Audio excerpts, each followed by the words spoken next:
Hello everyone, आज हम करेंगे क्लास 6 का चैप्टर 6 जिसका नाम है हमारे चारों ओर के परिवर्तन। तो इस चैप्टर में हम पढ़ने वाले हैं कि कैसे हमारे चारों तरफ परिवर्तन होते रहते हैं।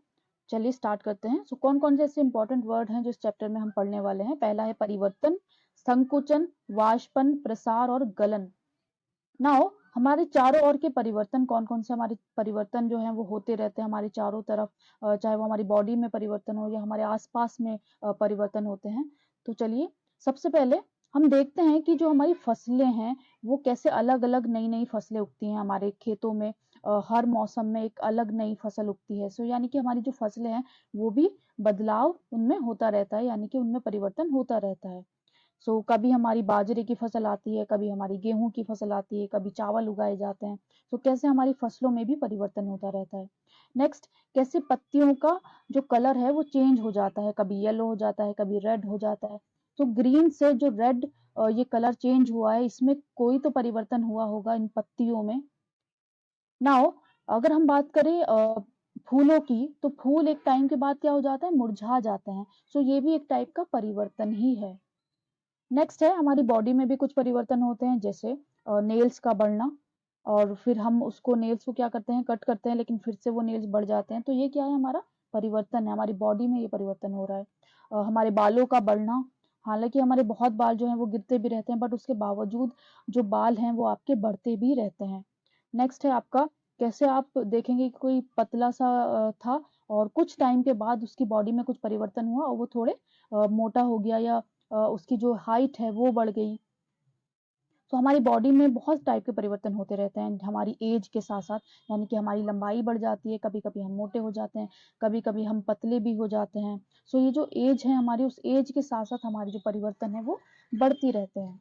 नेक्स्ट है मौसम में बदलाव। मौसम में भी बदलाव होता रहता है, जैसे कभी बहुत ठंड होती है, कभी बहुत गर्मी होती है, या फिर कभी बहुत ज्यादा बारिश होती है। मौसम में भी परिवर्तन होता रहता है। नाउ अब क्या ये जो परिवर्तन हमने देखे हैं सारे, इनको हम उत्क्रमित कर सकते हैं? उत्क्रमित का मीनिंग ये होता है कि क्या हम उन परिवर्तनों को बदल सकते हैं, उल्टा कर सकते हैं, या फिर रिवर्स कर सकते हैं। नाउ एक एग्जांपल मैं आपको बताती हूँ। जैसे फॉर एग्जांपल हमने एक बलून लिया। बलून आपको पता है ये छोटा सा होता है, लेकिन जब हम उसको फुलाते हैं तो वो बहुत बड़ा बन जाता है। वो जो बलून हमने फुलाया है, तो क्या हम उसको बदल सकते हैं फिर से छोटे बलून में? यस, बदल सकते हैं। जब हम उसकी हवा निकाल देंगे तो वो बलून वापस से किसकी फॉर्म में आ जाएगा, अपनी उसी फॉर्म में आ जाएगा, छोटी फॉर्म में। ये क्या है, एक उत्क्रमित, इसको हम उत्क्रमित क्या कर सकते हैं, बदल सकते हैं इसको। ये उत्क्रमित किया जा सकता है, यानी कि रिवर्स किया जा सकता है। एक और एग्जांपल है हमारे पास। एक पेपर लिया हमने, उस पेपर का हमने एक हवाई जहाज बनाया उस पेपर से। अब उस पेपर को हमने काटा नहीं है, सिर्फ उससे क्या किया है, कुछ चेंजेस करके हमने एक हवाई जहाज बना लिया। क्या ये परिवर्तन हमारा उत्क्रमित है? यस, ये हमारा जो परिवर्तन है वो उत्क्रमित किया जा सकता है, यानी कि हम इसको रिवर्स कर सकते हैं, बदल सकते हैं, वापस से उसी शेप में हम ला सकते हैं अगर हम इसे खोल दें तो। नेक्स्ट है हमारा, हमने एक आटा से लोई बनाई है, और उस लोई से हमने क्या बनाया है, रोटी बेली है। अब अगर उस रोटी का हमारा जो शेप है वो हमें पसंद नहीं आया, तो हम अगेन उससे लोई बना सकते हैं, यानी कि हम इसको क्या कर सकते हैं, उल्टा कर सकते हैं, रिवर्स कर सकते हैं। हम लोई से रोटी बना सकते हैं और रोटी से हम लोई बना सकते हैं। ये एक उत्क्रमित परिवर्तन है, यानी कि हम इसको रिवर्स कर सकते हैं, बदल सकते हैं। नेक्स्ट है, अब जिस कागज का हमने हवाई जहाज बनाया था बिना उसे काटे, अब हम क्या करेंगे, वही सेम कागज लेंगे। अब उस पे हम क्या करेंगे, हवाई जहाज ड्रॉ कर देंगे, यानी कि पेंसिल से हवाई जहाज बना देंगे। उसके बाद कैंची लेंगे और उससे कट कर लेंगे वो हवाई जहाज। अब ये जो कटा हुआ हवाई जहाज आया है हमारे पास, क्या इससे वापस से सेम पेपर हमारे पास बन सकता है उसी शेप में? तो नहीं। ये जो परिवर्तन हमने किया है ये ऐसा परिवर्तन है जिसे हम उत्क्रमित नहीं कर सकते। नेक्स्ट है, वो जो लोई से हम रोटी बना रहे थे, अब उस रोटी को अगर हम तवे पे सेक दें, तो क्या वो रोटी फिर से उसी शेप में, यानी कि लोई के, या फिर से जो कच्ची रोटी थी हमने बनाई थी उस शेप में आ सकती है? नहीं आ सकती। ये हमारा उत्क्रमित परिवर्तन नहीं है। नेक्स्ट है, कुछ एग्जाम्पल है आपके पास जिसे आपको बताना है कि ये उत्क्रमित हो सकते हैं या नहीं। पहला परिवर्तन है हमारा, कच्चे अंडे से उबला हुआ अंडा। कच्चे अंडे से उबला हुआ अंडा बन सकता है, लेकिन हम इसको उल्टा नहीं कर सकते, तो हम बोलेंगे नहीं। नेक्स्ट है हमारे पास गाढ़े घोल से इडली। तो गाढ़ा घोल से इडली तो हम बना सकते हैं, पर फिर इडली से हम वो सेम वही गाढ़ा घोल नहीं बना सकते, तो ये भी नहीं हो सकता है। गीले कपड़े से सूखे कपड़े, तो गीले कपड़े से सूखे कपड़े अगर हमारे हो गए हैं तो हम फिर से उसे पानी में डाल करके गीला तो कर सकते हैं, तो ये तो रिवर्स हो सकता है। उसके बाद है ऊन के धागे से बुना हुआ स्वेटर। तो स्वेटर जब बुन गया है तो क्या आपको लगता है कि दोबारा से ऊन नहीं बन सकती? ऊन क्या बन सकती है, हम जब उसको घेर देंगे स्वेटर को तो फिर से वही फॉर्म में आ जाएगी, ऊन की फॉर्म में। नेक्स्ट है अनाज से बनाया गया आटा। सो अनाज से अगर आटा बन गया है तो उस आटे से अनाज नहीं बन सकता, ये रिवर्सिबल नहीं है। ठंडे दूध से गर्म दूध, तो ये दूध को हम फिर से ठंडा करेंगे तो फिर से ठंडा दूध बन जाएगा, तो ये तो रिवर्सिबल है। सीधी डोरी को कुंडली डोरी कर देंगे, ये भी रिवर्सिबल है। हम उसे फिर से खोल लेंगे तो वो सीधी हो जाएगी। अब कली से फूल बन गया हमारा, तो फूल से कली बन सकती है? नहीं। नेक्स्ट है दूध से पनीर, तो दूध से पनीर बना है, पनीर से दूध नहीं बनेगा। नेक्स्ट है गाय के गोबर से बायोगैस बन सकती है, पर बायोगैस से गोबर नहीं बन सकता, तो ये भी क्रॉस है। खिंचे रबड़ को हमने सामान्य साइज में बदल दिया, हम उसको फिर से खींच सकते हैं, तो ये तो रिवर्सिबल है। जमी हुई आइसक्रीम को पिघली हुई आइसक्रीम, तो अगर वो आइसक्रीम पिघल गई है तो हम फिर से उसको जमा सकते हैं, तो ये हमारे उत्क्रमित परिवर्तन है ये वाला। नेक्स्ट है क्या परिवर्तन अन्य तरीकों से भी हो सकते हैं? तो और बहुत सारे तरीके होते हैं परिवर्तन करने के लिए। जैसे हम जब औजार बनाते हैं तो उन औजारों में, वो जाहिर है वो लोहे के औजार होते हैं, अब उन औजारों में हम क्या करते हैं, लकड़ी के जो डंडे होते हैं वो फिक्स करते हैं उसमें, और वो फिक्स करने के लिए हम क्या करते हैं, उन औजारों में जो वलय होता है उसको हम गर्म करते हैं, क्योंकि वो छोटा शेप में होता है, तो हम उसको जब गर्म करते हैं तो वो फैल जाता है। फैलने के बाद जब हम उसमें लकड़ी डालते हैं तो वो अच्छे से ठंडे होने के बाद उसी छोटी फॉर्म में आ जाता है और वो फिक्स हो जाता है, यानी कि पहले उसका प्रसार होता है, फिर वो संकुचित होकर के छोटा हो जाता है और उसी फॉर्म में हो जाता है, वो बहुत ही टाइट फिटिंग उसमें हो जाती है, तो अच्छे से फिक्स हो जाता है लकड़ी का हमारा। नाउ सो इन औजारों में लोहे के फलक में एक वलय होता है जिसमें लकड़ी के हत्थे को फंसा दिया जाता है। साधारणतः इस वलय का माप लकड़ी के हत्थे के घेरे से छोटा होता है, तो इसको क्या करते हैं हम गर्म करके फैला लेते हैं, उसके बाद उसमें बड़े आकार का जो हत्था है वो उसमें डाल दिया जाता है ताकि वो आसानी से उसमें फिट हो जाए।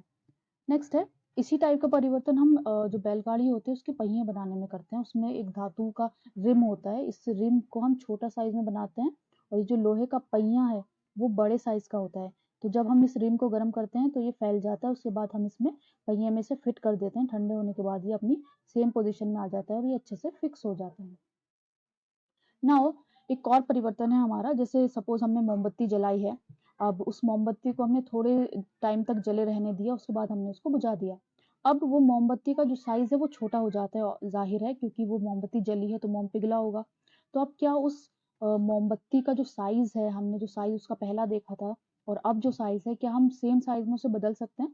तो नहीं, उत्क्रमित परिवर्तन नहीं है ये हमारा। अब हम एक और तरीके से इसको देख सकते हैं, जैसे हमने एक प्लेट में मोम लिया और उस मोम को हमने गर्म किया, तो ये जो गर्म मोम है वो पिघलना शुरू हो जाएगा। अब ये जो पिघला हुआ मोम है, क्या हम इसको वापस से वही सेम जो इसकी पहला स्ट्रक्चर था उसमें हम चेंज कर सकते हैं इसको? तो जब हम इसको ठंडा करेंगे तो ये फिर से वही जमा हुआ मोम बन जाएगा, तो ये जो परिवर्तन है ये उत्क्रमित परिवर्तन है हमारा। नेक्स्ट सो इस चैप्टर में हमने क्या क्या देखा है, सो हमने देखा कि कैसे हम पदार्थ को गर्म करके या किसी अन्य पदार्थ के साथ मिश्रित करके उसमें कुछ परिवर्तन हम ला सकते हैं। इसके अलावा हमने देखा कि कुछ परिवर्तन जो है वो उत्क्रमित किए जा सकते हैं, यानी कि रिवर्स किए जा सकते हैं, जबकि कुछ परिवर्तन उत्क्रमित नहीं किए जा सकते। हमारे चारों ओर की वस्तुओं को परिवर्तन करने की बहुत सी अन्य विधियां भी हो सकती हैं, ये संभव है। कुछ परिवर्तन ऐसे होते हैं जिन्हें हम उत्क्रमित कर सकते हैं और कुछ परिवर्तन ऐसे होते हैं जिन्हें हम उत्क्रमित नहीं कर सकते। अगर हम बात करें कि हमारे चारों ओर के जो परिवर्तन हैं उन्हें हम कितने भागों में बांट सकते हैं, तो 2 भागों में हम उन्हें वर्गीकृत कर सकते हैं। ऐसे परिवर्तन जिन्हें उत्क्रमित किया जा सकता है और जिन्हें उत्क्रमित नहीं किया जा सकता। नाउ एक और एग्जाम्पल है आपका बर्फ का पिघलना, यानी कि जो बर्फ हमारी जमी हुई बर्फ होती है वो धीरे धीरे पानी में बदलना शुरू हो जाती है। ये हमारा जो परिवर्तन है ये हमारा उत्क्रमित परिवर्तन होता है, और इसके अलावा जैसे कि ग्लेशियर पिघलते हैं पानी में चेंज हो जाते हैं, ये भी हमारा एक उत्क्रमित परिवर्तन है, यानी कि हम इसको उत्क्रमित कर सकते हैं। ऐसी अवस्था जब कोई ठोस पदार्थ यानी कि जो बर्फ है वो पानी की अवस्था में यानी कि लिक्विड में बदलना शुरू हो जाता है, तो वो अवस्था हमारी गलन या गलनांक कहलाती है। तो ये जो परिवर्तन हमारा है, बर्फ का पानी में बदलना और पानी से बर्फ का बदलना, ये हमारा एक रिवर्सिबल परिवर्तन है। तो ये उत्क्रमित परिवर्तन है हमारा। नाउ कुछ परिवर्तन है जैसे कि लकड़ी के टुकड़े का चीरना। सो लकड़ी के टुकड़े का चीरना, अब क्या हम उस चिरी हुई लकड़ी से फिर से वही लकड़ी बना सकते हैं? तो नहीं। आइसक्रीम का पिघलना, ये उत्क्रमित परिवर्तन है हमारा, तो इसमें लिखेंगे हम यस। तो ये तो रिवर्सिबल नहीं है, ये वाला रिवर्सिबल है। चीनी का जल में घुलना, इसको हम वापस से रिवर्स कर सकते हैं। कल हमने चैप्टर में पढ़ा था कि कैसे हम इस सॉल्यूशन को गर्म करके अपना जो पानी है उसको हम वाष्प में बदल देंगे और नीचे जो क्रिस्टल बचेगा वो हमारा चीनी बच जाएगी। नाउ खाना पकाना, तो इसको हम रिवर्स नहीं कर सकते। नेक्स्ट है आम का पकना, इसको भी रिवर्स नहीं कर सकते हम। दूध का दही में जमना, और दही जो हमारी है उससे हम दूध नहीं बना सकते, तो ये भी रिवर्स नहीं हो सकता है। नेक्स्ट है क्या क्या इस पूरे चैप्टर में हमने पढ़ा है। जो कुछ परिवर्तन ऐसे होते हैं जो उत्क्रमित कर सकते हैं, कुछ को नहीं कर सकते। अब पदार्थों को गर्म करके या किसी अन्य पदार्थ के साथ मिला करके भी परिवर्तन लाए जा सकते हैं। इस चैप्टर को हम डीपली आगे के जो क्लास है उसमें पढ़ेंगे।